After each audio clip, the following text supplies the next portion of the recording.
जय श्री कृष्ण दोस्तों।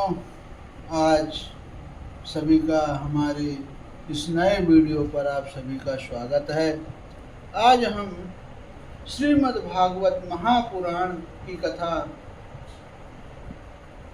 6वें स्कंद अर्थ चतुर्थो अध्याय की कथा सुनाएंगे। आज की कथा में है दक्ष के द्वारा भगवान की स्तुति और भगवान का प्रादुर्भाव। बहुत सुंदर कथा है, पूरी कथा आप सुनिएगा।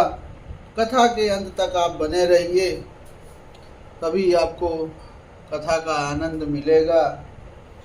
अब राजा परीक्षित ने पूछा, भगवान आपने संक्षेप से तीसरे स्कंद में इस बात का वर्णन किया कि स्वयंभुव मनवंतर में देवता, असुर, मनुष्य, सर्प और पशु पक्षी आदि की सृष्टि कैसे हुई।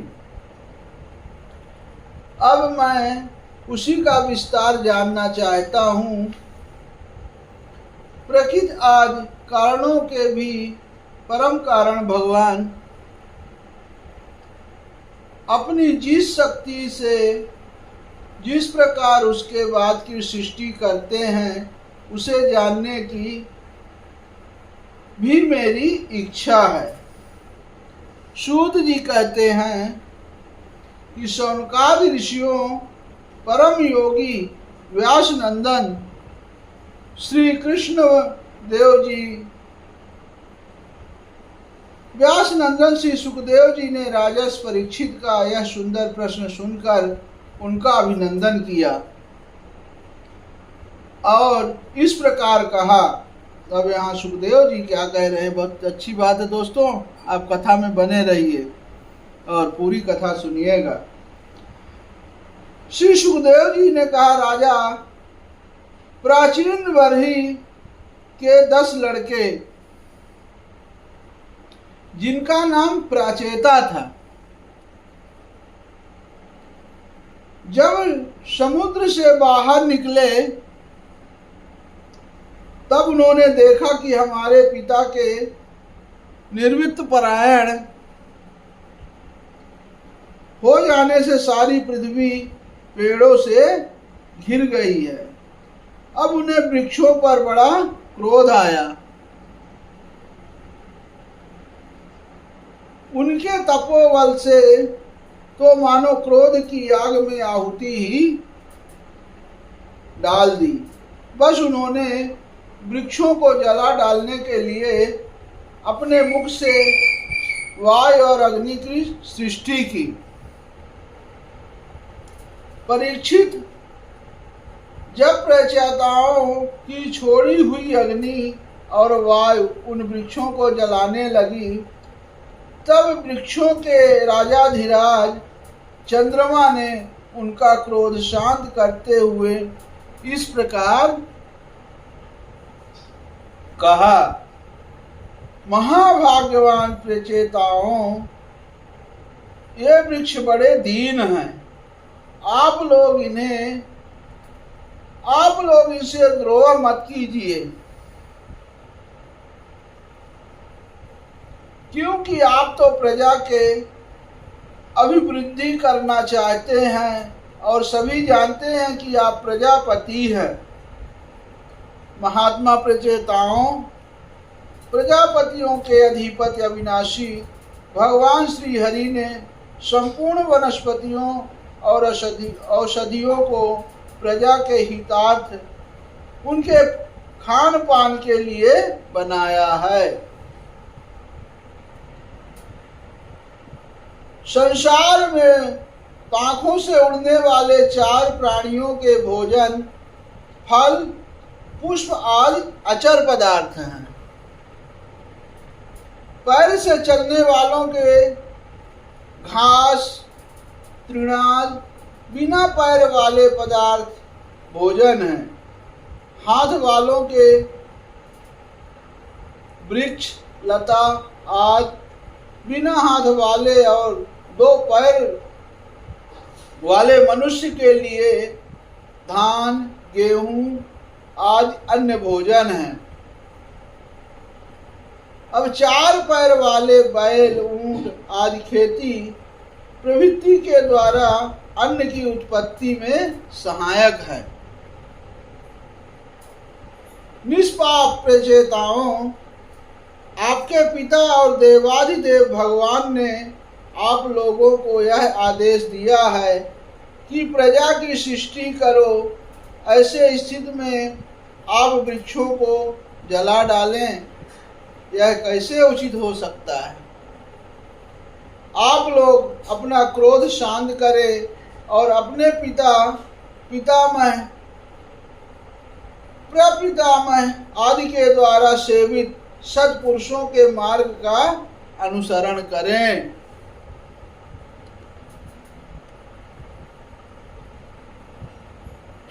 पति जैसे माँ बाप बालकों की पलके नेत्रों की, पति पत्नी की, गृहस्थ भिक्षुओं की और ज्ञानी अज्ञानियों को रक्षा करते हैं और उनका हित चाहते हैं, वैसे ही प्रजा की रक्षा और हित का उत्तरदायी राजा होता है।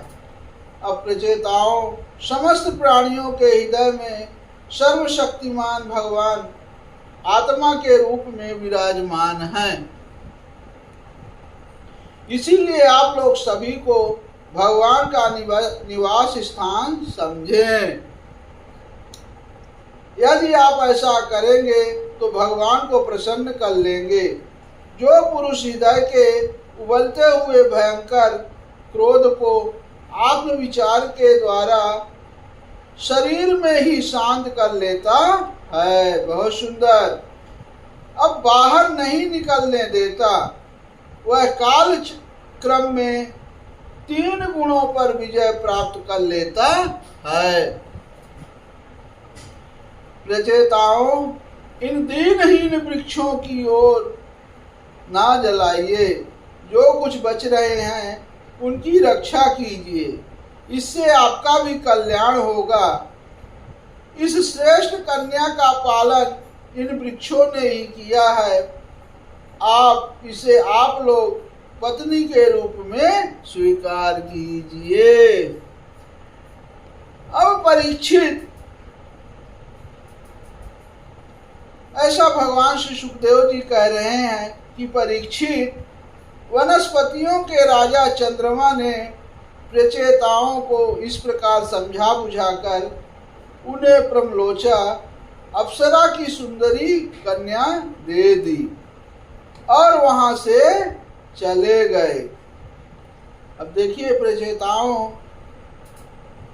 को एक जो उनके लोग चंद्रलोक में प्रमलोचा अप्सरा थी, उसकी एक कन्या थी। वो प्रचेताओं को वहां से सौंप दिए और आगे चले। अब प्रचेताओं ने धर्मानुसार उसका पाणी ग्रहण किया। अब पाणी ग्रहण यानी शादी कर लिए। उन्हीं प्रचेताओं के द्वारा उस कन्या के गर्भ से प्रचेतस दक्ष की उत्पत्ति हुई। देखिए, फिर दक्ष की प्रजा सृष्टि से तीनों लोग भर गए। अब इनकी अपनी पुत्रियों पर बड़ा प्रेम था।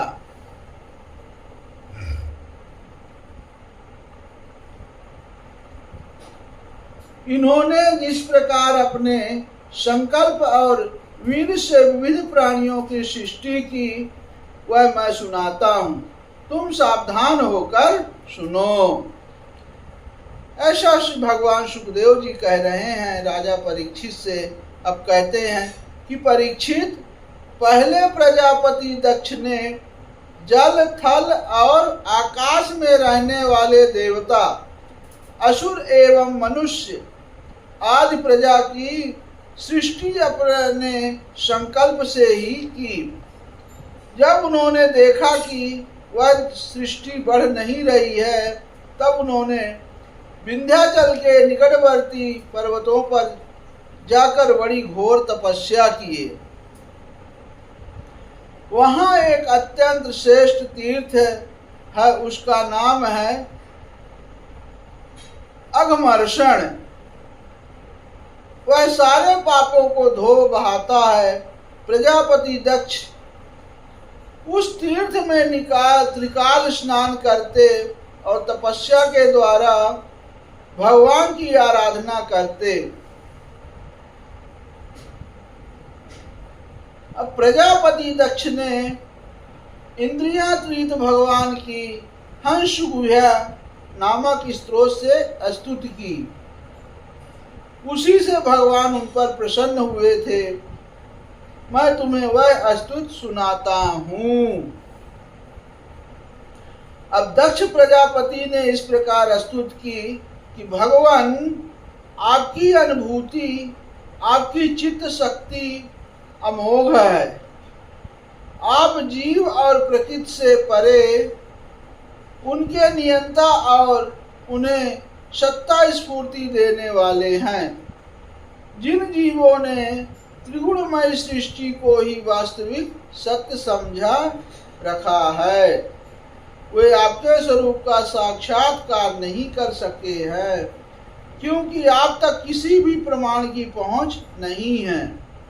आपकी कोई अवधि, कोई सीमा नहीं है। आप स्वयं प्रकाश और परात्पर हैं। मैं आपको नमस्कार करता हूं।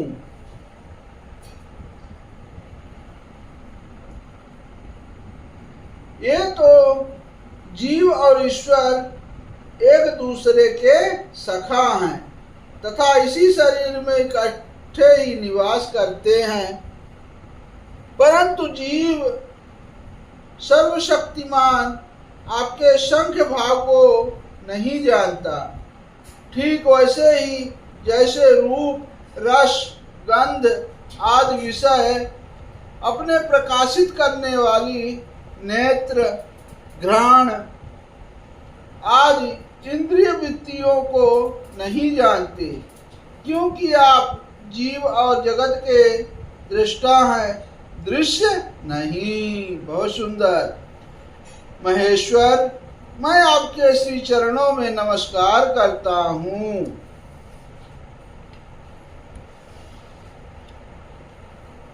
देह, प्राण, इंद्रिय, अंतःकरण की वृत्तियां, पंच महाभूत और उनकी तन्मात्राएं, ये सब जड़ होने के कारण अपने को और अपने से अतिरिक्त को भी नहीं जानते, परंतु जीव इन सब को और इन कारण सत्व, रज और तम, ये तीन गुणों को भी नहीं जानता है। परंतु वह भी दृश्य अथवा जय रूप से आपको नहीं जान सकता, क्योंकि आप ही सबके ज्ञाता और अनंत हैं। इसलिए प्रभु, मैं तो केवल आपकी स्तुति करता हूँ। जब समाधि काल में प्रमाण, विकल्प और विप्रय रूप विविध ज्ञान और ईश्वरण शक्ति का लोप हो जाने से इस नाम रूपात्मक जगत का निरूपण करने वाला मन उपरत हो जाता है। उस समय बिना मन के भी केवल सच्चिदानंदमयी अपनी स्वरूप स्थिति के द्वारा आप प्रकाशित होते रहते हैं। प्रभु, आप शुद्ध हैं और शुद्ध हृदय मंदिर ही आपका निवास स्थान है। आपको मेरा नमस्कार है। जैसे याज्ञिक लोग काष्ठ में छिपे हुए अग्नि को सामिधेनी नाम के 15 मंत्रों के द्वारा प्रकट करते हैं, वैसे ही ज्ञानी पुरुष अपनी 27 शक्तियों के भीतर गूढ़ भाव से छिपे हुए आपको अपनी शुद्ध बुद्धि के द्वारा हृदय में ही ढूंढ निकालते हैं। जगत में जितनी भिन्नताएं देख पड़ती है, वे सब माया की ही हैं। माया का निषेध कर देने पर केवल परम सुख के साक्षात्कार स्वरूप आप ही अवशेष हैं। परंतु जब विचार करने लगते हैं तब आपके स्वरूप में माया की उपलब्धि निर्वचन नहीं हो सकता, अर्थात माया भी आप ही हैं। अतः सारे नाम और सारे रूप आपके ही हैं। प्रभु, आप मुझ पर प्रसन्न होइए, मुझे आत्म प्रसाद से पूर्ण कर दीजिए। प्रभु, जो कुछ वाणी से कहा जाता है अथवा जो कुछ मन बुद्धि और इंद्रियों से ग्रहण किया जाता है वह आपका स्वरूप नहीं है, क्योंकि वह तो गुण रूप है और आप गुणों की उत्पत्ति और प्रलय के अधिष्ठान हैं। आप में केवल उनकी प्रतीत मात्र है। भगवान, आप में ही यह सारा जगत स्थित है, आपसे ही निकलता है और आपने और किसी के सहारे नहीं।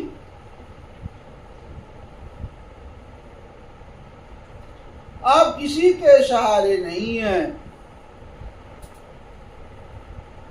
यह आपका ही और आपके लिए ही है। बनने बनाने की विधि भी आप ही हैं। आप ही सबसे काम लेने वाले भी हैं। जब कार्य और कारण का भेद नहीं था तब भी आप स्वयं सिद्ध स्वरूप से स्थित थे।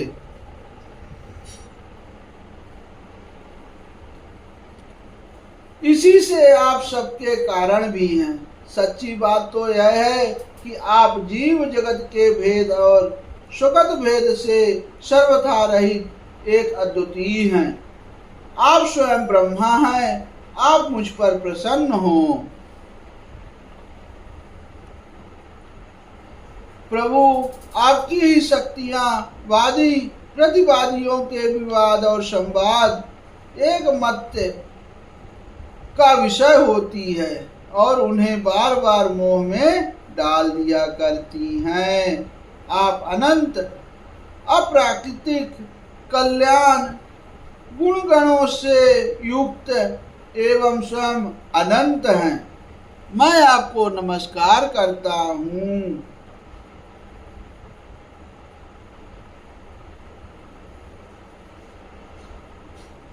यद्यप इस प्रकार वे एक ही वस्तु के दो परस्पर विरोधी धर्मों का वर्णन करते हैं, परंतु फिर भी उन्हें विरोध नहीं है, क्योंकि दोनों एक ही परम वस्तु में स्थित हैं। बिना आधार के हाथ पैर आदि का होना संभव नहीं और निषेध की भी कोई ना कोई अवधि होनी ही चाहिए।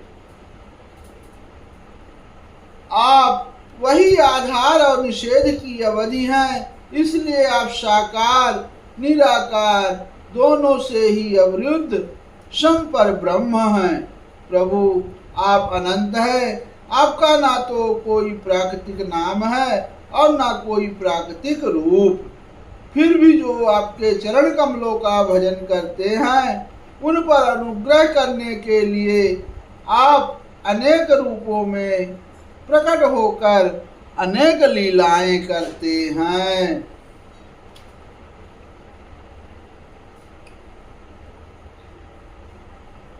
तथा उन रूपों एवं लीलाओं के अनुसार अनेकों नाम धारण कर लेते हैं।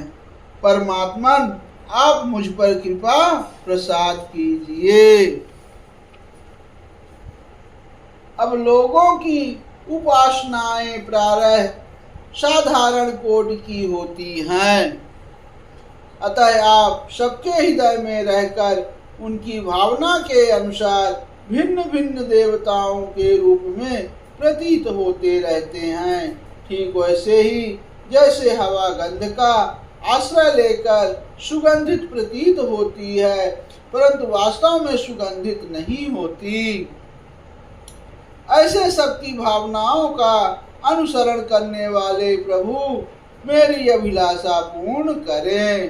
अब यहाँ श्री भगवान सुखदेव जी कहते हैं, परीक्षित, विंध्याचल के अघमर्षण तीर्थ में जब प्रजापति दक्ष ने इस प्रकार स्तुति की, तब भक्त वत्सल भगवान उनके सामने प्रकट हुए। उस समय भगवान गरुड़ के कंधों पर चरण रखे हुए थे। विशाल एवं हष्ट पुष्ट 8 भुजाएं थी। उनके चक्र, शंख, तलवार, ढाल, बाण, धनुष, पाश और गदा धारण किए हुए थे। वर्षाकालीन मेघ के समान श्यामल शरीर पर पीतांबर फहरा रहा था। मुखमंडल प्रफुल्लित था। नेत्रों में प्रसाद की वर्षा हो रही थी। अब घुटनों तक वनमाला लटक रही थी। वक्ष स्थल पर सुनहरी रेखा, श्री वत्स चिन्ह और गले में कौस्तुभ मणि जगमगा रही थी। बहुमूल्य किरीट, कंगन, मकराकृति, कुंडल, करधनी, अंगूठी, कड़े, नूपुर और बाजूबंद अपने अपने स्थान पर सुशोभित थे। त्रिभुवनपति भगवान ने त्रैलोक्य विमोहन रूप धारण कर रखा था। नारद, नंद, सुनंद आदि पार्षद उनके चारों ओर खड़े थे। इंद्र आदि देवेश्वर गण स्तुति कर रहे थे तथा सिद्ध, गंधर्व और चारण भगवान के गुणों का गान कर रहे हैं। ऐसे अत्यंत आश्चर्यमय और अलौकिक रूप देखकर दक्ष प्रजापति खुश सहम गए।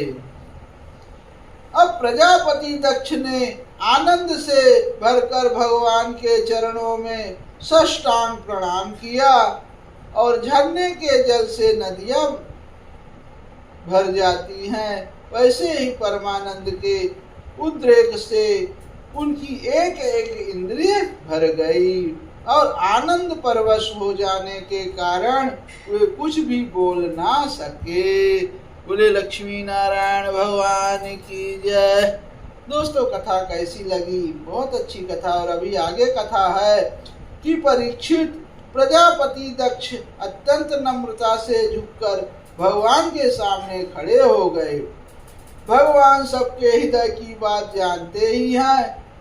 उन्होंने दक्ष प्रजापति की भक्ति और प्रजावृद्धि की कामना देखकर उनसे यूं कहा। अब श्री भगवान श्री हरि ने कहा कि परम भाग्यवान दक्ष, अब तुम्हारी तपस्या सिद्ध हो गई, क्योंकि मुझ पर श्रद्धा करने से तुम्हारे हृदय में मेरे प्रति परम प्रेम भाव का उदय हो गया। प्रजापते,